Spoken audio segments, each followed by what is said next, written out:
I would like to request Mrs. Pragya Bang and Mr. Bhavesh Modi to come on the dais. Thank you, sir. Now I would request, now I would like to introduce both the dignitaries on the dais, starting with Mrs. Pragya Bang. Pragya Bang, she is a chartered accountant and is currently working while advising the IP and IP support entities. Going with the introduction of the man of the hour, Mr. Bhavesh Modi. Mr. Bhavesh Modi is a BCom, LLB, LLM. He started his career as a practicing advocate before DRT at Civil Court Ahmedabad. In the year 2011, he joined Bank of Baroda as a manager legal, and since 2020, after being elevated as chief manager, he was posted at Recovery Branch. Subsequently, since 2020, he was posted at SAM Branch, which exclusively deals with Insolvency and Bankruptcy Code accounts related data. So I would like to welcome Mr. Bhavesh Modi with a round of applause. And now I would request Mrs. Pragya Bang to felicitate Mr. Modi.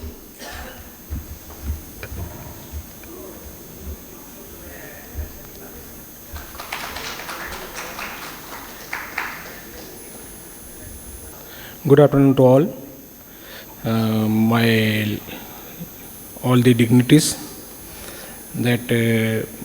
Myself is Bhavesh Modi. I am presenting heading the branch of SAM Branch Ahmedabad from Bank of Baroda, and I am dealing with the IBC cases since 2020.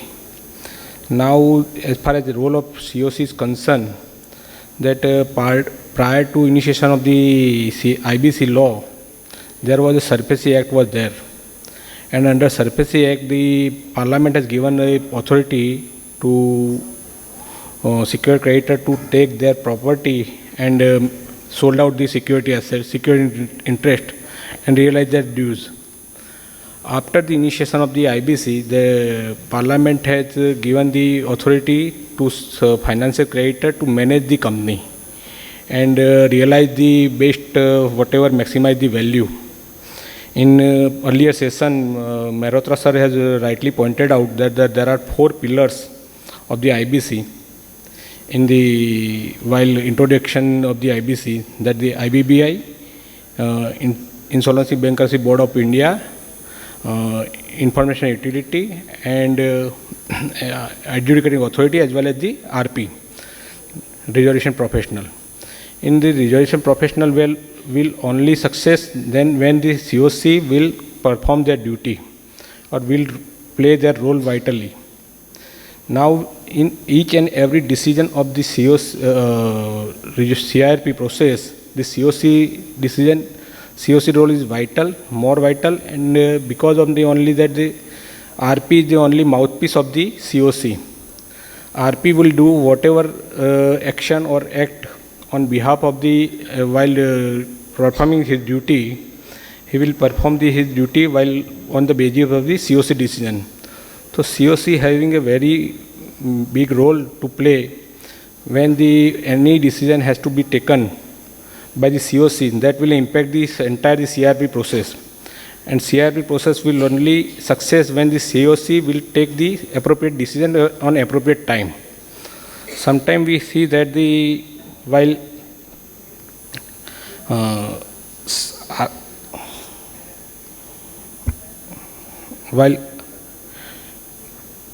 since inception of the CIRP, prior to inception of the CIRP, COC member has already connected with the corporate debtor.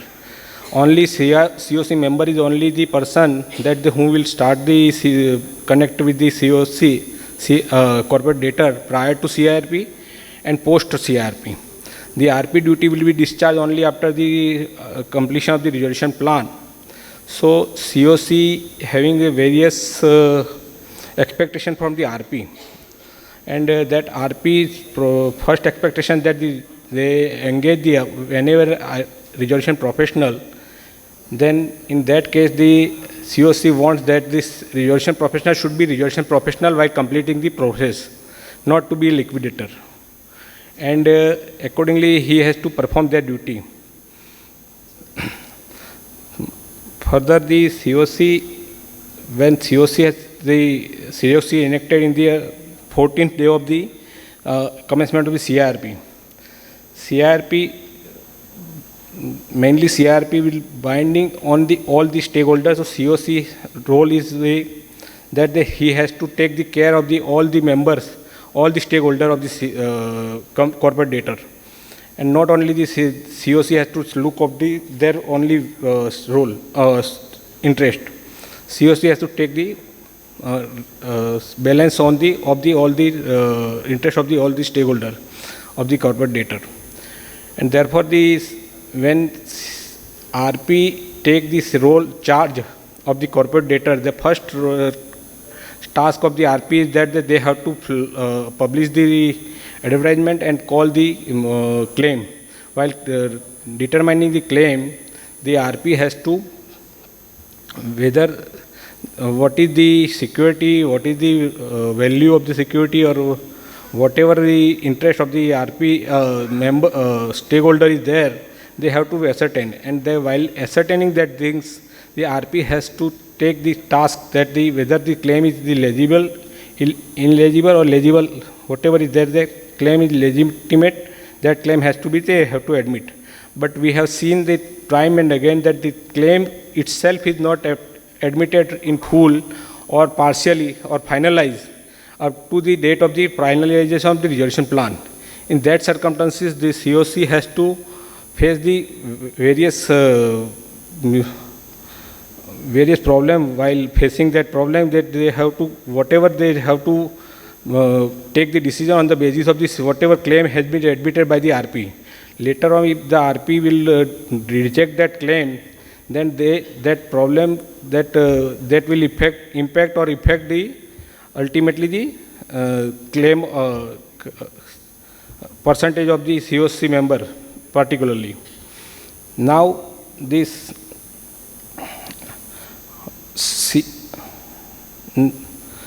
and here the case that RP, once the RP will finalize the claim, then the COC member will sure about that what is the percentage and what is their role they have to play.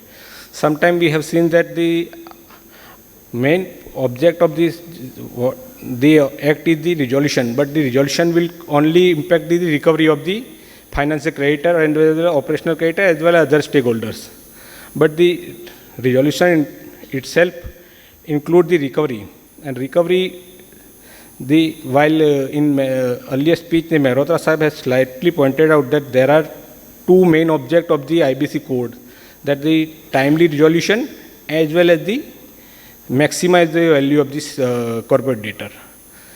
So timely resolution is more important, and time is the main essence of the IBC code.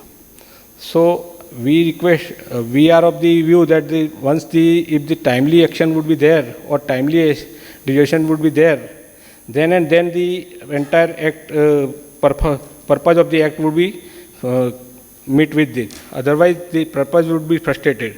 Sometimes we face that there various litigation is there under the IBC during the CIRP.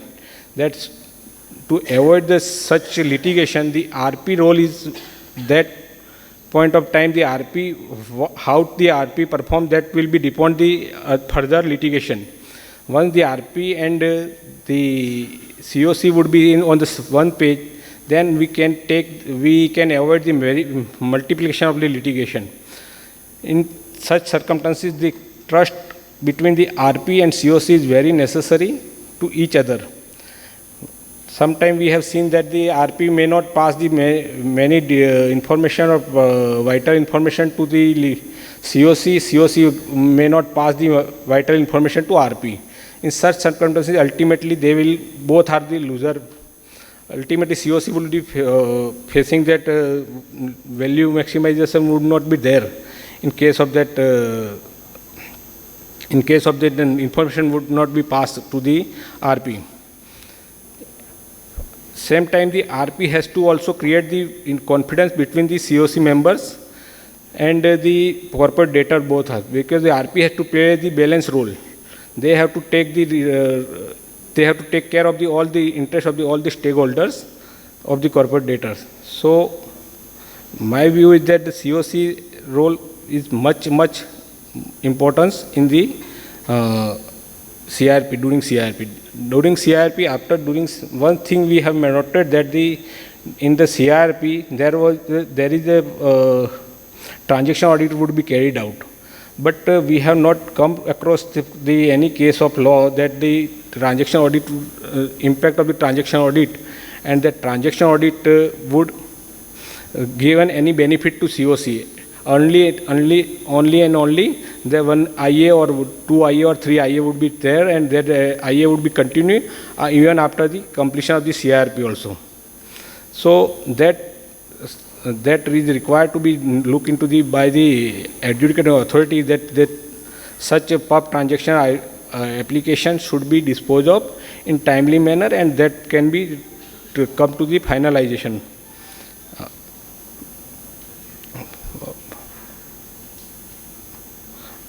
Other thing is that the COC member of COC has to take the care of the other stakeholder who is not the member of the COC, because the operational creditor earlier, I think someone has asked the question about why the operational creditor would not get any money, but the question is that whether the COC member can get the full amount or not. That once they will not get the amount, then how they can pass the benefit to others, because our role is that we can maximize our recovery, or we can recover the other money. So, but anyhow, all are the on stakeholders, and their interest is required to be protected by the COC only, because they are not the mouthpiece. They have no role to say anything during CIRP. So that take care by the only that our interest should be taken care by the only COC. That, and once resolution plan, and one difficulty is that on the part of the COC, that the COC member is not acquainted with the law. In many banks now, the specialized branch has been created, but sometimes we see that the COC member doesn't acquainted with the IBC law. In that circumstances, they are not aware about the proceedings. So RP role was very important at that point of time, that they have to guide the COC member properly. Not only that, and further that while the resolution plan which they will get, they have to share the intricacy of the clauses made in this resolution plan, because once the resolution plan would be final or pass, then the resolution plan will be binding to all the stakeholders. So in that circumstances, the RP will only show the picture of what is the financial data is there, or what is the financial offer they have made, but they are not clarify about the other clauses they have made by the resolution applicant while submitting the resolution plan, and what would be their impact on the resolution on the future. Sometimes the very unknown clauses would be there, and that if such type of resolution plan would be there, then RP should be bring to the notice to the COC. So COC can take appropriate decision. Otherwise, COC would not get the benefit of that resolution plan ultimately. So my first and foremost thing is that the RP and COC both have to create the confidence between each other. Otherwise, what would be happen that if RP and COC would not be having confidence in each other, then the entire CRP would be frustrated, and no resolution plan would be get, or no value may be getted at that time. Thank you very much.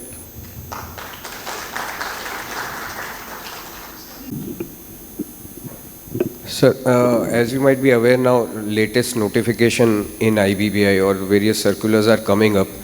So section 19 application that we do against the corporate debtor for the non-cooperation part. So I think so there's no provision or no section which includes COC to be made a part of the non-cooperation application. But still, sir, it's an indication that COC is equally responsible to cooperate in this matter as well, wherever the documentation part is concerned, if the corporate debtor is not cooperating. So that is the case where we have seen that we keep on asking documents from the COC members, like whatever the financials that they are having, because they keep on, corporate debtor, while they are in the best of the situation, they keep on giving documents to you, like financials, the stock statements, everything there, from which we can have certain indications what he has done, or also those documents can be beneficial for the PUF transaction or the transaction audit things. So sir, what is your stand, whether COC should be so aggressive in providing the documents or not? COC has to provide this document because you are ultimately public servant. Now the judgment has said, or further, that if we want anything, then we have to give everything. So we have to provide the documents, and we will provide. We are providing the documents whatever they ask by the RP. Even there is no provision is there, we have to provide that documents, because this ultimately RP would doing the work on the behalf of the only COC. That, sir.